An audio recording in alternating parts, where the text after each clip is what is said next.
Hello guys. सो आज हम लोग देखेंगे कि जो रिवर्सिबल प्रोसेस होती है गाइस थर्मोडायनेमिक्स में, वो रिवर्सिबल प्रोसेस में हम लोगों को कितना वर्क मिलता है। So work done in isothermal reversible process.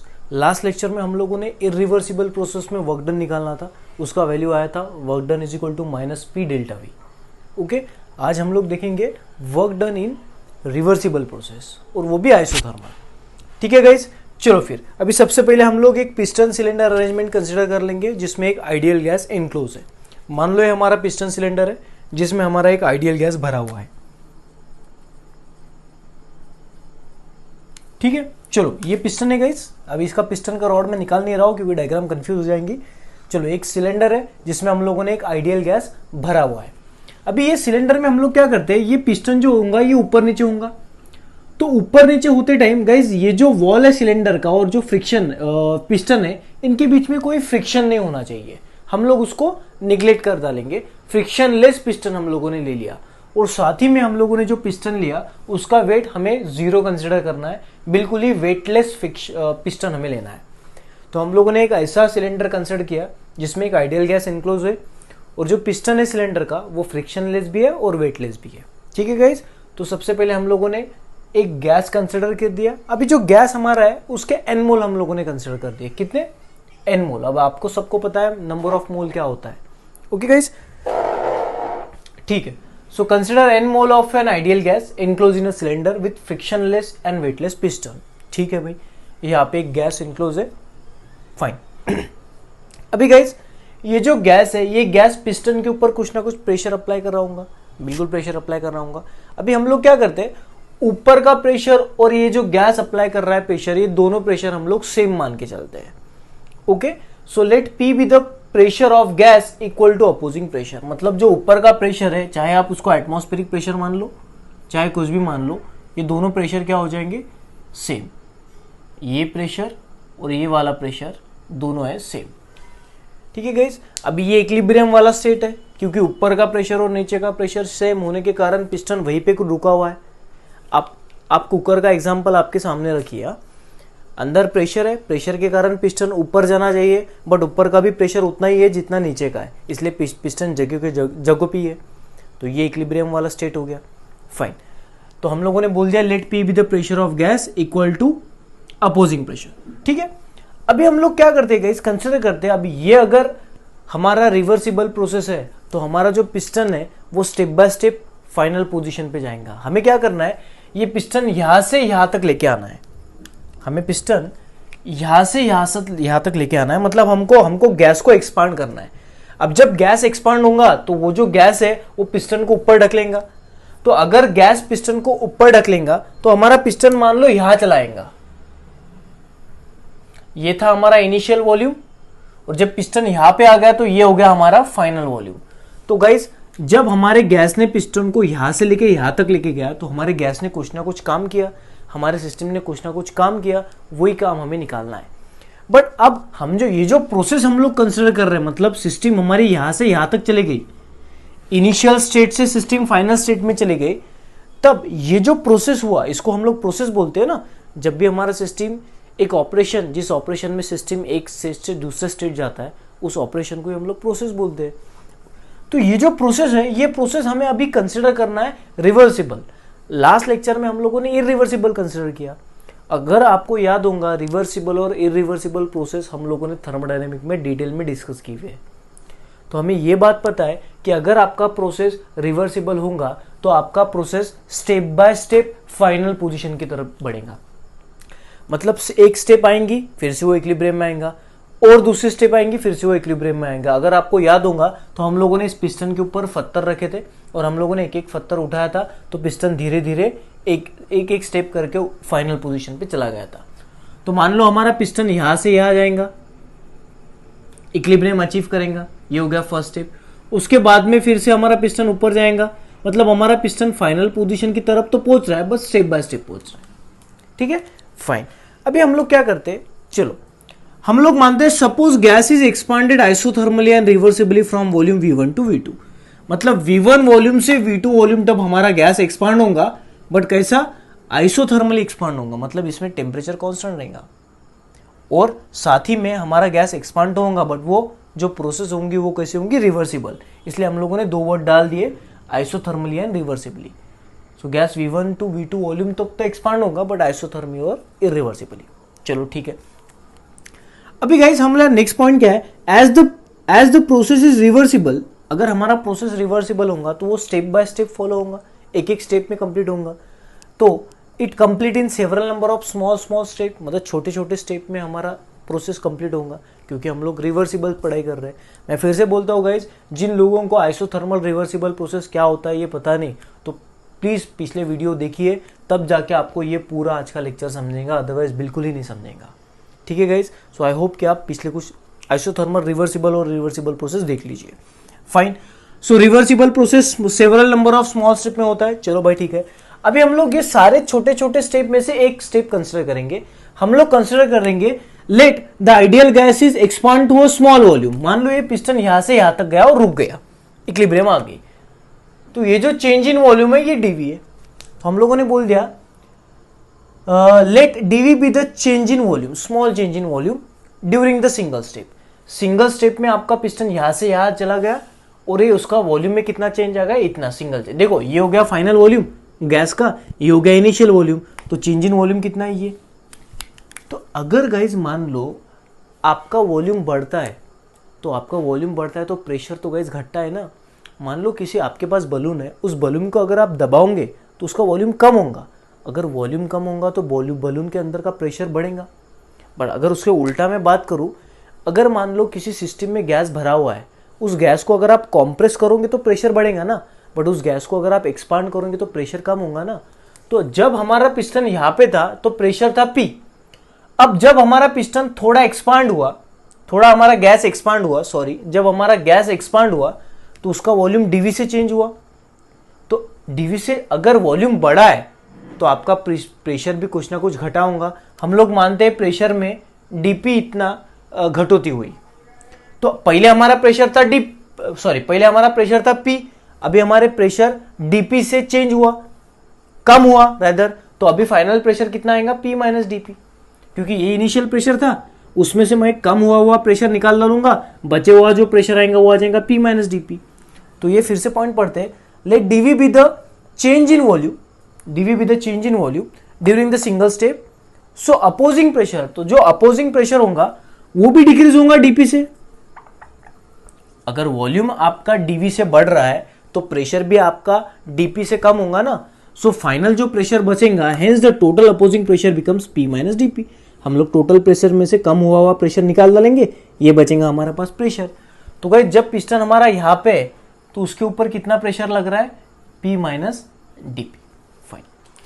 अभी हमको क्या करना है गाइस, जैसे जैसे पिस्टन आपका ऊपर ऊपर जाते जाएगा वैसे वैसे ये प्रेशर बदलेगा। अगर प्रेशर आपका बदलेगा तो हर स्टेप में आपको अलग अलग वर्क डन मिलेगा ना। अगर ये सारे स्टेप में आपको एक ही वर्क डन मिलता, कांस्टेंट वर्क डन मिलता, तो हम लोग उसको डायरेक्टली फॉर्मूला रख देते थे, W is equal to minus P delta V, क्योंकि लास्ट लेक्चर में हम लोगों ने ये सीखा। बट ये वाले केस में गाइस हर स्टेप में आपको अलग अलग काम मिल रहा है। मैं एक एग्जांपल देके आपको बताता हूं। मान लो आपके पास एक कार है, उस कार में 5 लोग बैठे हुए हैं और उस कार को आपको पीछे से ढकलना है। 5 लोग उस कार में बैठे हैं, आपको पीछे से ढकलना है।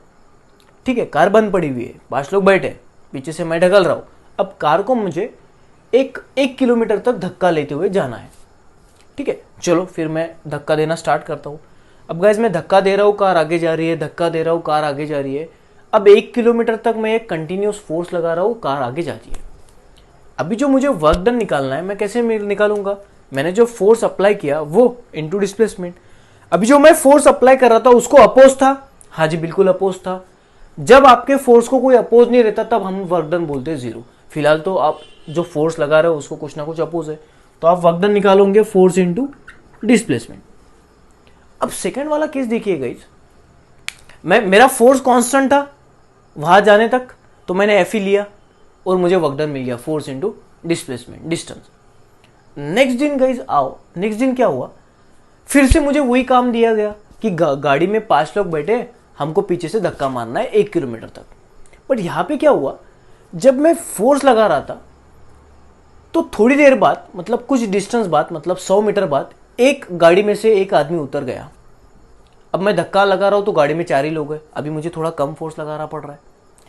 थोड़ी देर बाद मतलब और 100-200 मीटर बाद एक और आदमी उतर गया, मतलब अभी गाड़ी में 3 ही लोग हैं, अभी मुझे और कम धक्का लगाना पड़ रहा है। ऐसे करते टाइम और एक आदमी उतरा और एक आदमी उतरा, मतलब गाइस एक एक आदमी गाड़ी में से उतर रहा है और मुझे फोर्स धीरे धीरे मेरा कम होते जा रहा है। तो गाइस इस केस में अगर मुझे यहां से लेके 1 किलोमीटर तक वर्क निकालना है तो देखो मेरे हर 100 मीटर बाद मेरा अलग अलग वर्क था। जब 5 लोग थे तब मैंने जो फोर्स लगाया था वो तो बड़ा था, फोर्स बड़ा था तो मेरा वर्क डन भी बड़ा था, तो मैंने W वर्क किया। उसके 100 मीटर बाद एक आदमी उतर गया, उस एक आदमी उतरने के बाद मेरा फोर्स कम हो गया, तो अब जो मैं धक्का लगा रहा हूं तो मुझे कम काम करना पड़ रहा है, तो मान लो मेरा W वर्क हो रहा है। उसके बाद में 3 लोग गाड़ी से उतर गए, अभी गाड़ी में 2 ही लोग हैं, तो मेरा फोर्स और भी कम हो गया, तो मेरा वर्क डन भी कम हो गया। ऐसे करते करते मेरे ये 4 वर्क डन आए। तो गाइस इन चारों वर्क डन को जब मैं इकट्ठा करूंगा तब मुझे फाइनल वर्क डन मिलेगा ना। बट पहले वाले दिन हम लोगों ने directly force into displacement formula निकाल के वर्क डन निकाला, क्यों? क्योंकि यहाँ पे फोर्स कांस्टेंट था। आई बात समझ में? उसी तरह गाइस ये जो हमारा रिवर्सिबल प्रोसेस है, हर स्टेप में ये जो अपोजिंग प्रेशर है ये तो कम कम होते जाएंगे ना, तो हर स्टेप में आपको अलग अलग काम करना मिलेगा, तो अलग अलग काम करना पड़ेगा। तो हम लोग डायरेक्टली तो ये फॉर्मूला लिख नहीं सकते ना, work done is equal to minus P D V, क्योंकि हर स्टेप में अलग अलग वर्क है। तो अब कितने स्टेप है ये हमें तो पता नहीं, क्योंकि सेवरल नंबर ऑफ स्टेप में हो रहा है। तो इसलिए हम लोग क्या करेंगे, एक छोटा सा स्टेप लेंगे, इस छोटे से स्टेप में जो छोटा सा वर्क डन हुआ है उस सारे छोटे छोटे वर्क डन को हमें कलेक्ट करना है यहां से लेके यहां तक, ताकि हमको मिलेगा कंप्लीट वर्क डन यहां से लेके यहां तक। अब इकट्ठा करने के प्रोसेस को हम लोग क्या बोलते हैं? इंटीग्रेशन। क्या बोलते हैं गाइस? इंटीग्रेशन। सो मुझे क्या करना पड़ेगा guys, to get the complete work done, to get the complete work done, या तो फिर हम लोग बोलेंगे work done in single step.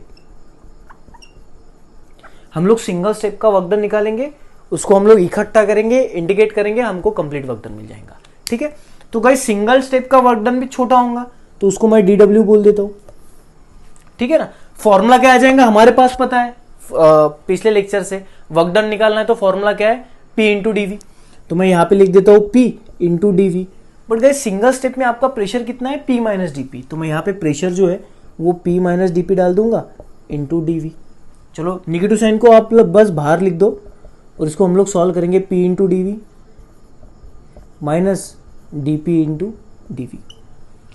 अब हमें ये जो सिंगल स्टेप है इतना छोटा लेना है, इतना छोटा लेना है ताकि हमारा डीपी का भी वैल्यू बहुत छोटा है। हमने बहुत छोटा सिंगल स्टेप लिया। ठीक है ना गाइस, अगर आप बड़ा सिंगल स्टेप लेंगे तो उसमें भी बहुत सारे स्टेप आ सकते हैं, इसलिए आप जितना छोटा स्टेप लेंगे उतना अच्छा है। तो अगर आपका सिंगल स्टेप बहुत ज्यादा छोटा है तो डीपी और डीवी का वैल्यू भी बहुत ज्यादा छोटा होगा। तो गाइस ये दोनों वैल्यू अगर छोटे हैं तो दोनों छोटे वैल्यू का प्रोडक्ट भी बहुत ज्यादा छोटा आता है। तो हम लोग इस वैल्यू को इग्नोर करके हम लोग बोल देंगे कि DP into DV is nearly equals to 0। क्यों? एज स्टेप इज स्मॉल, बहुत छोटा स्टेप हम लोगों ने उठा लिया। तो हमारा ये फॉर्मूला क्या बन जाएगा guys? So D W is equal to minus P delta V. तो चलो सिंगल स्टेप में जो हमें छोटा सा वर्क डन मिला वो कितना मिला? Minus P delta we. अभी ये सारे छोटे छोटे वर्क हमें इकट्ठा करना है, यहां से लेके यहां तक, मतलब V1 से लेके V2 तक हमें मिल जाएगा complete work done reversible process में। ठीक है, so to get the complete work done हम लोग DW को इकट्ठा करेंगे V1 से लेके V2 तक। ये सारे DW अगर इकट्ठा करोगे तो आपको मिल जाएगा कंप्लीट वर्क डन। तो चलो और लिख देते हैं हम लोग। अब DW डाल दो गाइस, DW का वैल्यू क्या है आपको पता है? Minus P D V. अब इंटीग्रेशन में हमें एक बात पता है गाइस, जब कभी आप इंटीग्रेशन करते हो तो यहाँ पे अगर dv होगा तो यहाँ पे एटलीस्ट v वाला टर्म चाहिए, यहाँ dx होगा तो यहाँ पे x वाला टर्म चाहिए, बट यहाँ पे dv है तो यहाँ पे तो p है। अभी हम लोग चेक करेंगे इंटीग्रेशन में जो कांस्टेंट होता है उस कांस्टेंट को हम लोग इंटीग्रेशन के बाहर लिखते हैं। जस्ट अ मिनट, वीडियो चालू है, राइट। जब भी गाइज हम किसी फंक्शन का इंटीग्रेशन निकालते हैं तो कांस्टेंट टर्म हम लोग बाहर निकालते हैं। अब मुझे बताओ प्रेशर कांस्टेंट है क्या? नहीं गाइज, प्रेशर तो बिल्कुल कांस्टेंट नहीं। क्यों?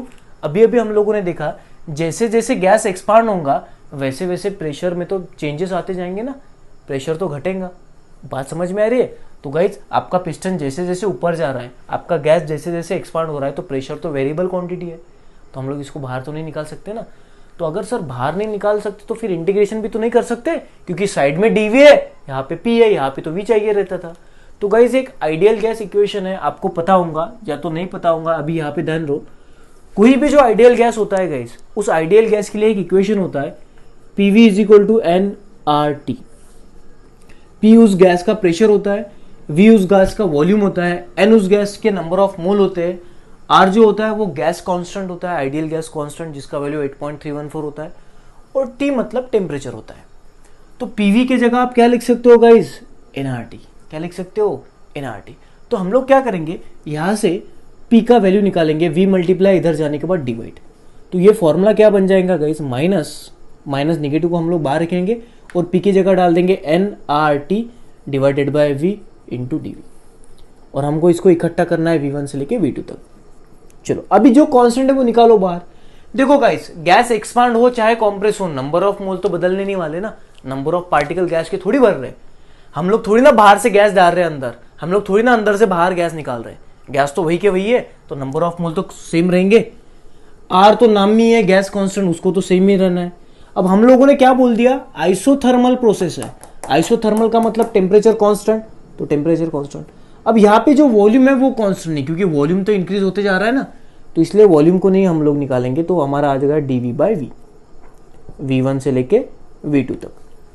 अभी यहाँ पे थोड़ा इंटीग्रेशन है, इंटीग्रेशन के कुछ बेसिक फॉर्मूले हमें पता चाहिए गाइज। हम लोग मैथमेटिक्स में पढ़ते हैं dx अपॉन x का इंटीग्रेशन होता है गाइज log x। क्या होता है, log x। अब log के दो प्रकार होते हैं गाइज। अगर मान लो मैंने लिख दिया a का log, तो इसका बेस e भी हो सकता है या तो इसका बेस 10 भी हो सकता है।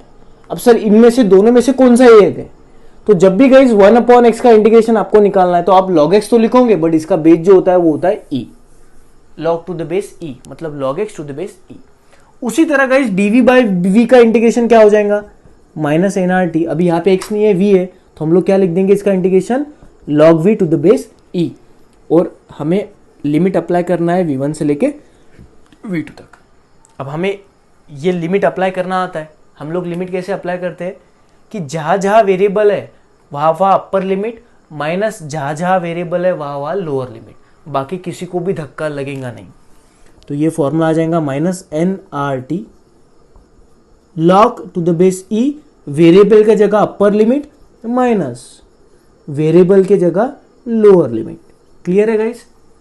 सेकंड, अभी हमको लॉग का एक प्रॉपर्टी पता है, मैथमेटिक्स में हम लोग पढ़ते हैं लॉग ए माइनस लॉग बी को हम लोग लिख सकते हैं लॉग ए बाई बी। तो ये प्रॉपर्टी अगर मैं यहां अप्लाई कर दूंगा तो ये आ जाएगा minus N R T log V two by V one to the base e. आई बात समझ में गाइज। तो ये मिल गया गाइज हमको work done in isothermal reversible process. But guys इस फॉर्मूले को हम लोग और थोड़ा मॉडिफाई करते हैं। क्यों? क्योंकि अगर गाइज आप मान लो एग्जाम में आपको क्वेश्चन पूछा गया और ये पूछा गया कि भाई वर्क डन निकालो रिवर्सिबल प्रोसेस में, तो आप ये फॉर्मूला लगा दोगे minus N R T log V two by V one to the base e. तो कैलकुलेशन करते टाइम आप जब लॉग टेबल यूज करते हो बोर्ड के एग्जाम के लिए, तो गाइज अगर v2 अपॉन v1 का कुछ वैल्यू आ गया, मान लो 0.34, मान लो 0.34 टू द बेस ई, अब इसका वैल्यू आप लॉग टेबल से निकालोगे। बट गाइज ध्यान देना, हम लोग लॉग टेबल से जब भी किसी नंबर का लॉग निकालते हैं तो उसका बेस जो होता है वो 10 होता है, ना कि ई होता है। मतलब इस वाले नंबर का मैं लॉग नहीं निकाल सकता। क्यों? क्योंकि इसका बेस क्या है, ई। तो जरूरी बात क्या है, जब भी आप किसी नंबर का लॉग निकालोगे तो उस लॉग का बेस 10 ही होना, तब जाके आप लोग लॉग टेबल यूज कर सकते हो। अगर उसका बेस ई होगा तो आप लोग लॉग टेबल इस्तेमाल नहीं कर सकते। आई बात समझ में? तो फिर अब सर करे क्या? तो हमारे पास एक कन्वर्जन है गाइज। अगर आपके पास कोई एक नंबर है जिसका आपने लॉग लिया टू द बेस ई, तो इस बेस ई को हम लोग बेस 10 में कन्वर्ट कर सकते हैं। आपको मल्टीप्लाई करना है 2.303 log of X to the base 10। मतलब गाइज जब भी लॉग का बेस ई होता है उसको अगर आपको 10 में कन्वर्ट करना है तो आपको बस मल्टीप्लाई करना है 2.303। तो सेम चीज मैं अप्लाई कर दूंगा। W is equal to minus, देखो एन आर टी, मैं इस टर्म को ई को कन्वर्ट करना है 10 में, तो 2.303 log to the base 10 of V2 by V1। अब इस 2.303 को हमको सामने लिखना है, -2.303 nRT log V2 by V1 to the base 10। अब ये होता है गाइस हमारा वर्क डन का formula. So work done in isothermal reversible process इस तरह से निकालते हैं। तो जब भी पिस्टन हमारा यहाँ से यहाँ चला जाएगा तो इन सारे रिवर्सिबली, तो हमारा जो टोटल वर्क डन होगा वो ये होगा। आई होप कि आपको पूरी बातें समझ में आएंगी। अभी गाइस इसमें और एक हम इंपॉर्टेंट बात पढ़ते हैं। जैसे गैस के बारे में हमारा इक्वेशन तो है भाई PV = nRT। अब मान लो एक बलून है आपके पास, उस बलून में आइडियल गैस भरा हुआ है, तो उस गैस के लिए आप एक इक्वेशन लिख सकते हो PV = nRT। मान लो ये इनिशियल स्टेट है इस बलून का, तो इसका प्रेशर P1 होगा, वॉल्यूम V1 होगा। हमको मोल चेंज नहीं करना, हमको आर नहीं चेंज करना, हमको टेम्परेचर नहीं चेंज करना, वो कांस्टेंट नहीं रखना है, इसलिए मैं उसको 1 नहीं लिख दे रहा हूं। अब मान लो गाइस इस बलून को आप लोगों ने कॉम्प्रेस किया और कुछ इस तरह से कॉम्प्रेस किया कि टेम्परेचर अंदर का चेंज नहीं होना चाहिए। तो बलून को जब आप कॉम्प्रेस करोगे तो बलून इस तरह से हो जाएगा। अब इस वाले गैस का इक्वेशन क्या आ जाएगा, फिर से PV = nRT, बट अभी प्रेशर बदल गया इसलिए P2, वॉल्यूम बदल गया इसलिए V2, बट अभी भी फिलहाल नंबर ऑफ मोल तो उतनी है, गैस कांस्टेंट तो आ रही है और हमने बोल दिया हमको टेम्परेचर बदलना नहीं है। तो गाइस मुझे बताओ, यहां से आपको एक बात पता चलती है, nRT की वैल्यू यहाँ पे P1 V1 है, यहाँ पे भी nRT की वैल्यू P1 V1 है। कहना है इन दोनों को अगर मैं कंपेयर करूं तो कहना से P1 V1 = P2 V2 बिल्कुल बोल सकते हैं। इसका मतलब देखो गाइस क्या है, अगर आप किसी गैस को एक स्टेट में से दूसरे स्टेट में लेके जा रहे हो बट आइसोथर्मली, तो गाइस आप हमेशा बोल सकते हो P1 V1 = P2 V2। P1 V1 = P2 मतलब इनिशियल स्टेट में प्रेशर वॉल्यूम का प्रोडक्ट और फाइनल स्टेट में प्रेशर वॉल्यूम का प्रोडक्ट, दोनों अगर आप करोगे तो बिल्कुल आपका आंसर वही आएगा। ये ऐसा क्यों हुआ गाइस, जब आपका वॉल्यूम ज़्यादा है तो प्रेशर कम है, बट जब आपका वॉल्यूम कम हो गया तो प्रेशर बढ़ गया ना गाइस। मतलब ये तो ऐसा है कि आप 5 × अगर 10 कर रहे हो तो आपका आंसर आ रहा है 50, बट अगर आप इसको कम कर रहे हो और इसको बढ़ा रहे हो फिर भी तो आपका आंसर 50 आ रहा है, क्योंकि एक के कम होने से दूसरा बढ़ता है। आई बात समझ में? तो उसी तरह गाइस हम लोग ये लिख सकते हैं फॉर, बट कंडीशन क्या है, टेम्परेचर कांस्टेंट चाहिए। For isothermal expansion of ideal gas हम लोग लिख सकते हैं P1 V1 = P2 V2। अभी हम लोग क्या करते हैं गाइस, V1 मल्टीप्लाई उधर जाने के बाद डिवाइड, सो P1 आ जाएगा P2 V2 बाय V1 और ये P2 मल्टीप्लाई इधर आने के बाद डिवाइड। तो हमें यहां से एक बात पता चली कि V2/V1 की जगह आप क्या लिख सकते हो, P1/P2। तो ये वाला जो इक्वेशन है हमारा पहला वर्क डन का, उसको हम लोग थोड़ा चेंज करके प्रेशर के लैंग्वेज में लिखेंगे। So work done = -2.303 nRT log to the base 10। अभी गाइस V2/V1 की जगह हम लोग क्या लिख सकते हैं, P1/P2।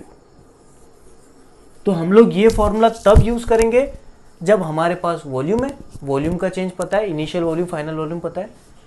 हम लोग ये फॉर्मूला तब यूज करेंगे जब पिस्टन यहां से यहां तक तो गया बट वॉल्यूम उसने दिया ही नहीं, एग्जामिनर ने, क्वेश्चन पूछने वाले ने वॉल्यूम दिया ही नहीं बट हमको प्रेशर दिया, तो हमारे पास अभी प्रेशर वाला भी फॉर्मूला है P1/P2। So guys this is all about the work done in isothermal reversible process. I hope guys आपको दोनों वर्क डन के कंसेप्ट पूरे समझ में आए होंगे।